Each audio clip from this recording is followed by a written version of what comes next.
বস্তা বস্তার বস্তা ট্রেন ভর্তি, মনে করেন ট্রাক ভর্তি ওয়াজ লাগে না। আল্লাহ বলেন দুটা জিনিস, একটা হলো ঈমান আর একটা হলো আমল। এই দুটা ঠিক হয়ে গেলেই তোমরা জান্নাতি হয়ে যাইবা। কত সোজা ওয়াজ, কত সহজ কথা।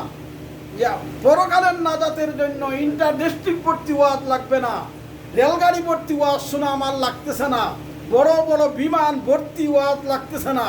দুইটা জিনিস লাগতেছে, একটা হলো ঈমান আর একটা হলো নেক আমল। এই দুই জিনিস ঠিক হয়ে গেলেন আমি জান্নাতি হয়ে গেলাম। এই কথাই আল্লাহ বলতেছে যে আমার ঈমান ঠিক করা লাগবে প্রথম, 2 নম্বর হইল আমল ঠিক করা। অত্যন্ত সহজ জিনিস, কারণ আমরা যে জান্নাতে যাব পরকালে, জাহান্নাম থেকে যে আমরা মুক্তি পাবো, আসলে এটা আমাদের এই নেক আমলের বিনিময়ে না, বরঞ্চ এটা হইল আল্লাহর রহমত, আল্লাহর করুণা আর আল্লাহর দয়া। নবী করিম সাল্লাল্লাহু আলাইহি ওয়াসাল্লামকে হযরতে আয়েশা সিদ্দিকা রাদিয়াল্লাহু তাআলা আনহা বলেন, ইয়া রাসূলুল্লাহ, তাহলে আপনিও কি ইবাদত কইরা বেহেশতে যাইতে পারবেন না? আল্লাহর দয়া লাগবে? নবীজি বলতেছেন, ওয়ালা আনা ইল্লা আইয়াতাগাম্মাদানি আল্লাহু বিরাহমাতিহি। আয়েশা, আল্লাহর রহমত যদি আমার প্রতি না হয়, তাহলে আমি বিশ্ব নবীও জান্নাতে যাওয়া কঠিন হইয়া যাবে। তাহলে আমরা আসলে ইবাদত কইরা তো জান্নাতে যামুগা, এরকমটা নয়। আমরা ইবাদত কইরা নয়, বরঞ্চ আমরা যাবো আল্লাহর রহমতের দ্বারা। কিসের দ্বারা যাবো? এক বেচারা দাড়ি এখনো সাদা হয় নাই, দাড়ি কালোই রয়েছে। ওয়াজ আপনারা হয়তো শুনেছেন, আল্লাহর রহমতের দ্বারা আমরা ব্যস্ত যাব। বেচারা কালা দাড়ি ওয়াজও গেছে, এইবার মোলানা সাহেব ওয়াজ করতেছে, ইন্নাল্লাহা ইয়াস্তাহি মিন শাইবাতিল মুসলিম। মোলানা সাহেব ওয়াজ করে, মিয়া আল্লাহর নবী বলেছেন সাদা দাড়িওয়ালা মানুষকে আল্লাহ বড় সম্মান করে, আল্লাহ ইজ্জত করে। সাদা দাড়িওয়ালা মানুষে যদি আল্লাহর কাছে কোনো দোয়া করে, আল্লাহ বলেন আমার লজ্জা লাগে তার দোয়া খালি হাতে ফিরাইয়া দিতে। ইন্নাল্লাহা ইয়াস্তাহি মিন শাইবাতিল মুসলিম, সাদা দাড়িওয়ালা মানুষের কোনো দোয়া করলে আল্লাহ বলেন আমার লজ্জা হয় তার দোয়া কবুল না করলে। বেচারাই এই ওয়াজ শুননা বাড়িতে গেছে। আগের যুগে আলিমুল আমাদের ওয়াজের প্রতি মানুষের ভক্তি ছিল, এখন তো বস্তাবর্তী ওয়াজ মানুষের জানে শুনে, আমল কত না, বিশ্বাস তেমন করে না। ওয়াজও যায় যাচাই করার লাগে কোন হুজুরে কোন কণ্ঠে ওয়াজ করে। তো বেচারা ভক্তি হয়েছে আগের যুগের মানুষ, যে হুজুরে ওয়াজ করছে, সাদা দাড়িওয়ালা মানুষের আল্লাহ বড় ইজ্জত করে, সম্মান করে। বাড়ি থেকে তার আবার ফুলা ফান ছিল 10-12 জন, সবাই ডাকছে, বাবারা এদিকে দেখ আমার দাড়ি তো এখনো সাদা হয় নাই। এখন ওয়াজে গেছিলাম, মোলানা সাহেব ওয়াজ করছে, সাদা দাড়িওয়ালারে বলে আল্লাহ বড় সম্মান করে, আল্লাহ বলে বড় ইজ্জত করে। তো দেখ তোরা, আমার এই দাড়িগুলো যদি সাদা হওয়ার আগে আমি মারা যাই, তো তারা বাজারে যাবি, আটা কিনে আনবি, ময়দা কিনে আনবি, আইন না আমার জানাজা টনটা পইরা আটাগুলি গুলবি, ভালো করে আমার দাড়িগুলা মধ্যে আটা লাগাবি, আটা লাগাইয়া দাড়িগুলি সাদা বানাবি। কারণ মোলানা সাহেব বলছে সাদা দাড়িওয়ালারে আল্লাহ বড় সম্মান করে, আমার দাড়িগুলি সাদা বানাইয়া কবর দিয়া ওসিয়ত পূরণ করা লাগে না বাবা, আল্লাহর হুকুম। এই বেচারা মারা গেছে, তার দাড়ি এখনো আসলে সাদা হয় না, ওসিয়ত পুরা করা লাগে। পুলারা দোষ শুরু করছে বাজারের দিকে, লোকেরা কই যাও, আটা কিনবো, বাপ করছে আটা দিয়ে কি করবা, কই বাবাই ওসিয়ত করছিল এই কথা না, বাজার থেকে আটা না ভালো করে গুলছে, গুল্লা জানাজা টানটা পড়াইয়া দাড়ির মধ্যে আটা লাগাইয়া সব দাড়ি সাদা কইরা জানাজা কমপ্লিট কইরা কবর শোয়া থুয়ে। এবার কবরের ভিতরে আযাব আর গজবের ফিরিস্তা আসবে না, ফিরিস্তারা আইছে, আইয়া দেখে এবার বেটার অবস্থা তো বেশি সুবিধা না, দাড়ি ছিল কালা, হেঁটে আটা লাগাইয়া সাদা করে রাখছে। তো ফিরিস্তারা যাই হোক আইয়া বলতেছে, মার রব্বুক, আমি তোমার রবকে, আমার দিন তোমার দিন কি, আমার নবী তোমার নবীকে, এমন ধমক দিতেছে। বেচারা আস্তে আস্তে ছুটে হইয়া বইছে, বইয়া ভালো কইরা ফিরিস্তার দিকে তাকাইছে, তাকাইয়া বলতেছে, হে ফিরিস্তারাম, আমি ওয়াজে গেছিলাম, মোলানা সাহেব বলেছে সাদা দাড়িওয়ালারে আল্লাহ বড় সম্মান করেন, সাদা দাড়িওয়ালারে আল্লাহ বড় ইজ্জত করেন। ইন্নাল্লাহা ইয়াস্তাহি মিন শাইবাতিল মুসলিম। মোলানা সাহেব বলল সাদা দাড়িওয়ালারে আল্লাহ সম্মান করে, রাসূল সম্মান করেন, যেই সাদা দাড়িওয়ালারে আল্লাহ সম্মান করে, রসুল সম্মান করে, তোরা কি দেখোস না আমার দাড়ি সাদা? তোরা দিয়ে আমার লয়ে কুদাকুদি করস, কারণ কি? ফিরিস্তাকে ঘিরে হ্যাঁ দাড়ি সাদা করলো, আবার আমরা কুদাকুদি করি। আল্লাহ এই কি কেরামতি বুঝি কবরের ভিতরে। আল্লাহর রহমতের দরিয়ায় জোশ মারে। আল্লাহ রাব্বুল আলামিন ডাক দিয়ে বলেন, ফিরিস্তারা আমার এই বান্দা, আমার এই গুনাহগার বান্দা, যদিও তার দাড়ি সাদা হয় নাই, মৌলানা সাহেবের কথার প্রতি তার গভীর শ্রদ্ধা, গভীর ভালোবাসা, আলিম সাহেবের কথারে বিশ্বাস করিয়া সে আমলে আনছে, গভীর শ্রদ্ধা জ্ঞাপন করেছে, যাও তাহলে আমার এই বান্দার আর সোয়ালের দরকার নাই, জবাবের দরকার নাই, ফাফরিসু লাহু মিনাল জান্নাহ, যাও বেহেশত থেকে আমার এই বান্দার কবর পর্যন্ত বেহেশতের বিছানা বিছাইয়া দাও। সুবহানাল্লাহ। তাহলে সাদা দাড়ি হলে লাভ না? তাহলে এই বেচারায় যে বেহেশতে গেল, তার আমলের দূরে গেছে না রহমতে গেছে? আল্লাহর রহমতে গেছে। আরেক বেচারারে ফিরিস্তারা ধরছে, করে জাহান্নামে লইয়া যাবো, তাই না হেসাইয়া নিতেছে। এবার হে যাইতে রাজি না কিয়ামতের দিন। বেহেশত কেউ ইচ্ছে করে, জাহান্নামে কেউ ইচ্ছে করে কি যাইতে চায়? হে যাইতে চায় না। ফিরিস্তারাও তারা ছাড়তাছে না, না নিয়া জাহান্নামে নিবইয়ে রে। এ খুব জোরাজুরি করতেছে। আল্লাহর রহমতের দরিয়া জুস মারছে, জিজ্ঞেস করছে, কি তুই জোরাজুরি করস কা? আল্লাহ আমার কোনো নেক আমল নাই, জাহান্নামে যাইতেছে, ফিরিস্তারা জাহান্নামে নিয়ে যাইতেছে, আমার কাম তো শেষ হয়ে যাবে। আল্লাহ আমার উপরে কি কোনো রহমত হয় না? আল্লাহ তখন তার জিজ্ঞেস করা হবে, তুমি কি কোনো মৌলানা সাবরে কোনোদিন দাওয়াত দিয়া খাওয়াইছিলা? দাওয়াত দিয়া খাওয়ানোর কথা আছে, দাওয়াত খাওয়ানোর সুন্নত, দাওয়াত দিয়া খাওয়াইছিলাম। ওই বেচারায় যে জাহান্নামে যাইতেছে না, এবার হুজুর যদিও আমি ঠিক মতো সব কাজ করি নাই, কিন্তু মসজিদের ইমাম সাহেবের জাগির খাওয়াইতাম আমার ঘরে, আলিম সাহেবরে আমি দাওয়াত দিয়া খাওয়াইছি অমুক হুজুরে। আল্লাহর রহমতের দরিয়ায় জুস আসবে আর বলবে, তুই যে হুজুরে দাওয়াত দিয়া খাওয়াইছিলি একদিন, যা ওই খাতিরে তোরে জান্নাত দিয়ে। ওয়ালা আনা ইল্লা আইয়াতাগাম্মাদানি আল্লাহু বিরহমাতিহি। আল্লাহর রহমতের কারণে সে জাহান্নাম থেকে নাজাত পাইয়া জান্নাতে চলে গেল। আল্লাহর রহমত। আরেক বেচারা জান্নাতে যাওয়ার হের কোনো সুযোগ নাই, আমল খাসুদ একবারই নাই, হে জান্নাতে যাবে কেমনে? হে ঘুমাইতেছে লেফ গাছ দিয়া, বিলাই ঠান্ডার দিন তো, তার কাছে বিলাইও মেও মেও ডাকতেছে শীতের জ্বালায়। বিলাইয়া কান্দাকাটি করে না, কান্দাকাটি করতেছে শীতের কারণে। তখন তার একটু দয়া হয়েছে, সে বিলাই বাচ্চারে তার লেফের তলে একটু ডাকা দিছিল।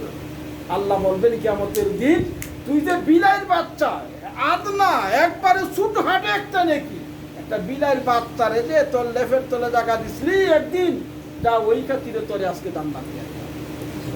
তাহলে সে কি তার ইবাদতের গুণে গেল না আল্লাহর রহমতে গেল?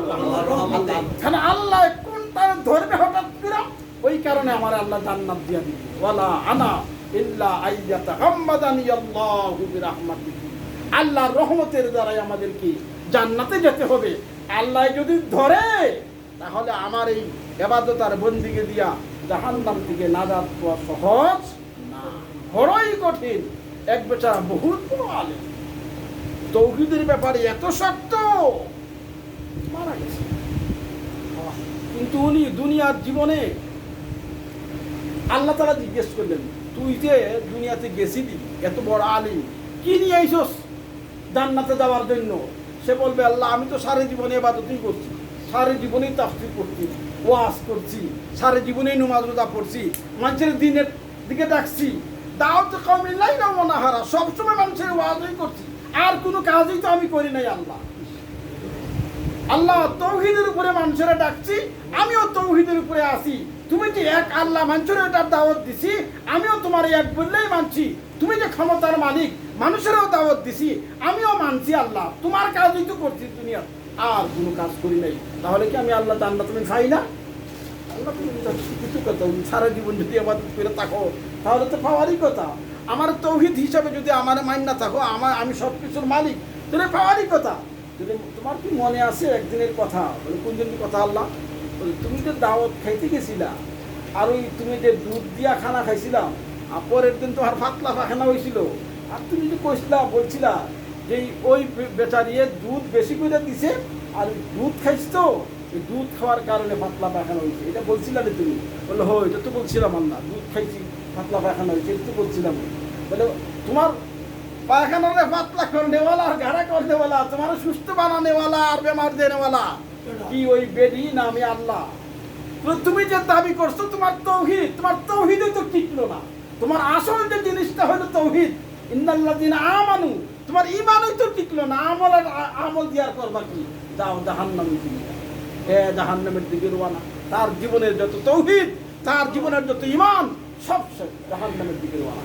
এইবার আল্লাহ ডাক দিবে, তুই তো জাহান্নামে যাস, আমি আল্লাহ তো দয়া লাগে, ঠিক আছে বল চাই দেখি।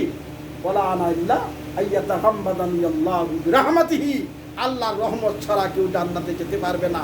আল্লাহ ডাক দিয়া বলবেন, বান্দা বল চাই, তুই তো জাহান্নামে যাস, আমি আল্লাহর মায়া লাগে, কারণ তোরে খালাকতু বিয়া দাইয়া, আমি আল্লাহ আমার কুদরতি হাত দ্বারা তোরে বানাইছিলাম, আর তুই আমার ইবাদত বন্দি করছস, কিন্তু তৌহিদের প্রতি তোর যে ঈমান ছিল, এই ঈমান ছিল নির্বেজাল না, ভেদাল যুক্ত ঈমান ছিল তোর। কারণ দুধে তোর কিছু করতে পারে না, তোর জীবনের সব কিছু করনেওয়ালা আমি আল্লাহ, এটা বিশ্বাস করার দরকার ছিল, কিন্তু তা তো তুই করলি না, জাহান্নামে যাস, আমি আল্লাহ, আল্লাহর তো মায়া লাগে। আচ্ছা বল চাই দেখি, তুই কি কোনো আলিমের সাথে, মৌলানা সাহেবের সাথে তোর কি কোনো ভালো সম্পর্ক আছিল নেই? বলছে কিন্তু হ্যাঁ, মসজিদের ইমাম সাহেবের লগে আমার খুব ভালো খাতির আছে আল্লাহ। আল্লাহ বলবেন তখন, আল্লাহ রহমতের দরিয়ায় ডুস মারবে, আল্লাহ বলবেন যা একজন নাইবে রাসূলের সাথে তোর ভালো সম্পর্ক যে আসিল, ওই খাতিরে আমি আল্লাহ তোরে আজকে জান্নাত দিয়ে তোরে। হ্যাঁ কি ইবাদতের গুণে গেল না আলিমকে ভালোবাসার কারণে গেল? ওয়ালা আনা ইল্লা আইয়াতাগাম্মাদানি আল্লাহু বিরহমাতিহি, আল্লাহ তার রহমতের নজর যার দিকে তাকাবে সেই জান্নাতে যাবে, সেই জান্নাত পাবে, সেই বেহেশতে হবে। কিয়ামতের মাঠে মানুষের যে ভয়ঙ্কর অবস্থা হবে সেদিন। আমরা যে তাফসীর মাহফিলে আসলে নেকি হয়, তাফসীরে আসলে কি হয়? অনেকে বলে তাফসীরে গেলে কি হয়, আসলে তো ঠিক কি হয়, কি ফাইলাম মানে টাকা পাইলাম না, রিয়াল পাইলাম না, চাকরি পাইলাম না, ইজ্জত পাইলাম না, সম্মান পাইলাম না, চা পাইলাম না, গাওয়া পাইলাম, এটার নাম হলো পাওয়া। নেকি পাওয়ার তো পাওয়া বলে না, কিন্তু তাফসীর মাহফিলে আসলে নেকি হয়, কি হয়? অনেকে বলে তাফসীর মাহফিলের কোনো ফায়দা নেই, কিন্তু আমরা বলি ফায়দা নাই, কথা ঠিক হই, একটা ফায়দা আছে, নেকি হয়। তাফসীরে আসলে কি হয়? নেকি হয়। আর এই নেকি এটাকে দুনিয়াতে চলে? দুনিয়াতে অচল। সৌদি আরবে টাকা চলে না, ডলার চলে না, পাউন্ড চলে না, রিয়াল চলে, এই দুনিয়াতে নেকি চলে না। বাংলাদেশেও চলবে না, আমেরিকাতেও না, সৌদি আরবে না। তাফসীর আসলে নেকি হয়, নেকি দিয়ে বেটা করবো কে? নেকি তো চলে, কিন্তু চলবে হাসরের ময়দানে। কোন জায়গায় চলবে? হাসরের ময়দানে। এক বেচারা একটা নেকি কম হইছে, একটা নেকির জন্য, কারণ তখন বলা হবে যার নেকির পাল্লা ভারী সেটা জান্নাতে যাও, আর যার নেকির পাল্লা হালকা হবে সেটা জাহান্নামে যাও। এই হলো নীতি। একজন ওজন করছে, ওজন করার পরে ধরা পড়ছে একটা নেকি হইলেই জান্নাতে যাইতে পারবা। ফেরেশতারা বলতো তুই কি কাম করলি, লক্ষ লক্ষ নেকি করলি, একটার জন্য তুই আজকে জাহান্নামে যাওয়া লাগবে, একটা নেকি তোর কম, একটা নেকি হইলেই চলে যেতে। সে বলবে হিজে নাতি সাধারণ ব্যাপার, একটা নেকি। এই হাসরের ময়দানে আমার বাবা আছে, আমার মা আছে, আমার ভাই আছে, বন্ধু বান্ধব তা আছে, যে কোনো একজনের কাছ থেকে একটা নেকি নিয়ে আসবো আর দিয়া দিব পাল্লার মধ্যে, ব্যস্ত দাম। তো ঠিক আছে, ফেরেশতারা বলবে ঠিক আছে, সুযোগ দিলাম, যদি পারো তাহলে কি করো, নিয়ে আস। সে বলবে এটা তো নাতি, আর একটা নেকি কি কেউ আমার দিবে না? যাদের পিছনে আমার জীবন ব্যয় করলাম, যাদের জন্য কোটি কোটি টাকা আমি কামাইয়া যাদেরকে খাওয়াইলাম, তারা কি আজকে আমার একটা নেকিও দিবে না? দিবে। আমি যাই। ইয়াওমা ইয়াফিরুল মারউ মিন আখিহি ওয়া উম্মিহি ওয়া আবিহি ওয়া সাহিবাতিহি ওয়া বানিহি লিকুল্লি ইমরিইন মিনহুম ইয়াওমাইযিন শানুন ইউগনিহি। এবার সে দৌড়াইয়া হাসরের ময়দানে দৌড়তে থাকবে আর নেকি খুঁজাইতে থাকবে, আর রাস্তায় তার বাবার সঙ্গে সাক্ষাৎ হয়ে যাবে। এবার খাল লগে দেখা হয়েছে, মনে মনে ভাববে এবার তো আমার কাম হইয়া যাবে। দুনিয়ার জীবনে বাবারে যাই বলছি তা হইতে পাইছি, বাবা সাইকেল লাগবে ওকে, টাকা পাঠাও ওকে, ঘড়ি লাগবে ওকে, মোটর সাইকেল কিনবো বাবাকে, ঠিক আছে সমস্যা নাই। দুনিয়ার জীবনে আমার বাবা সব কিছু আশা আমার পূরণ করেছে, তাহলে কি আমাদের ময়দানে কি ওই বাবা একটা নেকি আমার দিবে না? অবশ্যই দিবে। ইয়া বলবে বাবা কি হয়েছে, বলে এই যে অবস্থা, একটা নেকির জন্য আমি জাহান্নামে যাওয়া লাগে, তুমি আমার বাপ লাগো, আমার একটা নেকি ভিক্ষা দাও ভাই বাবা, একটা নেকি যদি আমার হয়ে যায় তাহলে জাহান্নাম থেকে মুক্তি পাওয়া যায়, বাবা তুমি একটা নেকি আমার ভিক্ষা দিয়া দাও শেষবারের মতো। বাবা এবার দৌড় শুরু করবে ফুট দিকে, বা দৌড়াও কা, দাঁড়াইবার সময় নাই রে ফোলা, দুনিয়ার জীবনে সাইকেল সমস্যা নাই, মোটর সাইকেল সমস্যা নাই, বন্ধু বান্ধব লইয়া পিকনিকে যাইবার সমস্যা নাই, টাকা দাও অসুবিধা নাই, কিন্তু এই কিয়ামতের মাঠে আমার জীবনের কি ভরসা, আমি জাহান্নামে যাব না জান্নাতে যাব আমারই তো জানা নাই। আমি জাহান্নামে যদি হয়ে যাই তাহলে আমার কি অবস্থা হবে, আমার এখনো ফয়সালা হয় নাই, আমার ফয়সালা হওয়ার আগ পর্যন্ত একটা নেকি তোমার দেওয়ার জন্য বলতেছো মোটেই সম্ভব না, সম্ভব না।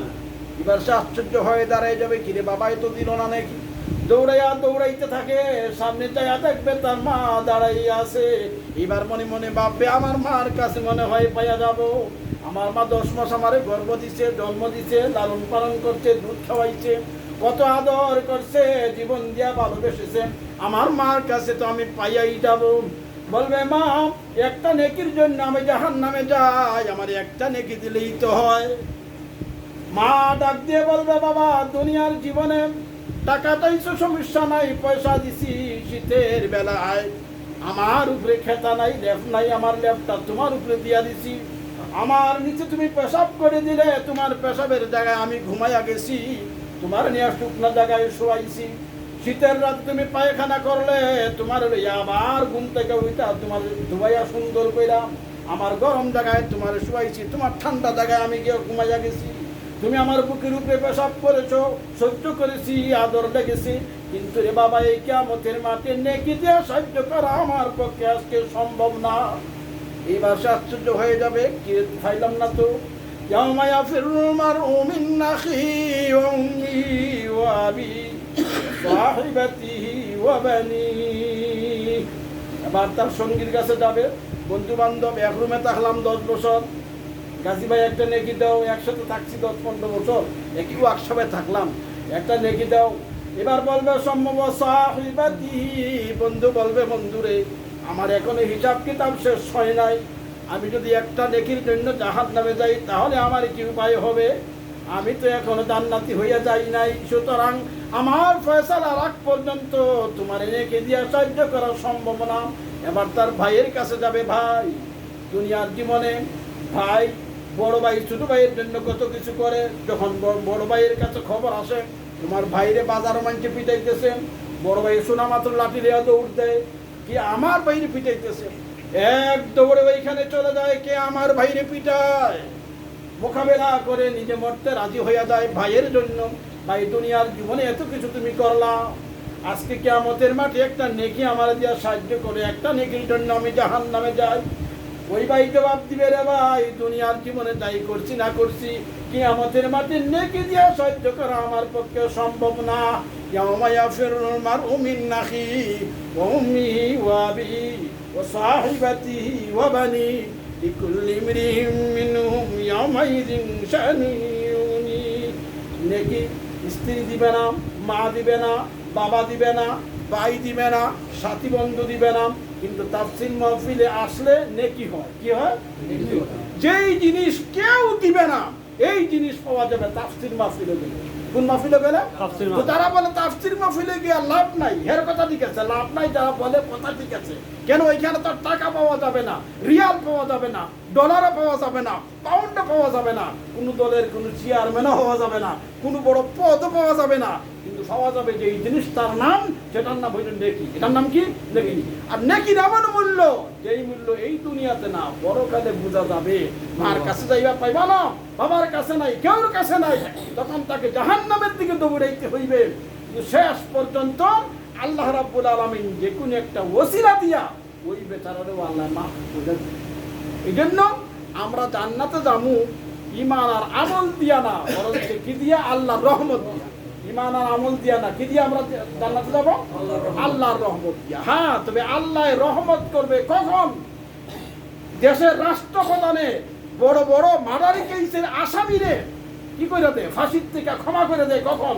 যখন সে তার সরকার দলীয় লোক হয়। সরকারের দলীয় লোক হইলেন যতই বড় মার্ডার করেন না কেন, সরকারি বিশেষ ক্ষমতা বলে প্রেসিডেন্টে তারা কি করে মুক্তি দিতে পারে, মার্ডার কেস থেকে অবসর দিয়ে দিতে পারে, তারা ছেড়ে দিতে পারে। কেন? দলীয় লোক হওয়া লাগবে।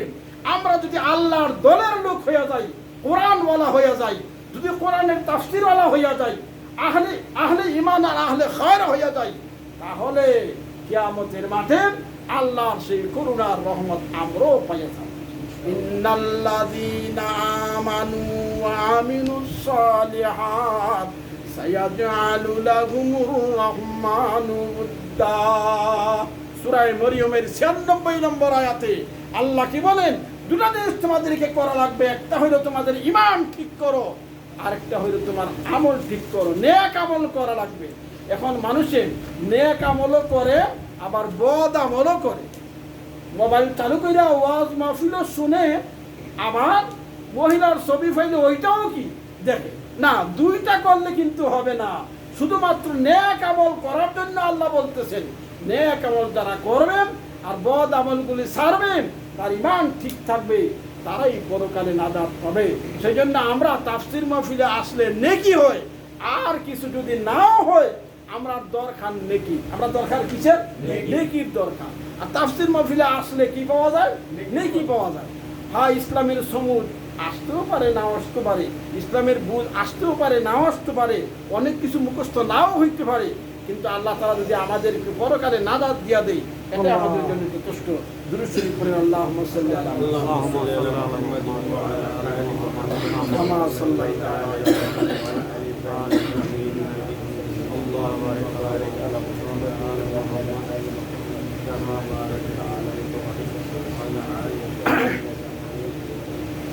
আস্তাগফিরুল্লাহ ইন্নাল্লাহা গফুরুর রহিম। আস্তাগফিরুল্লাহ ইন্নাল্লাহা গফুরুর রহিম। আস্তাগফিরুল্লাহ ইন্নাল্লাহা গফুরুর রহিম। আস্তাগফিরুল্লাহ ইন্নাল্লাহা গফুরুর রহিম। আমরা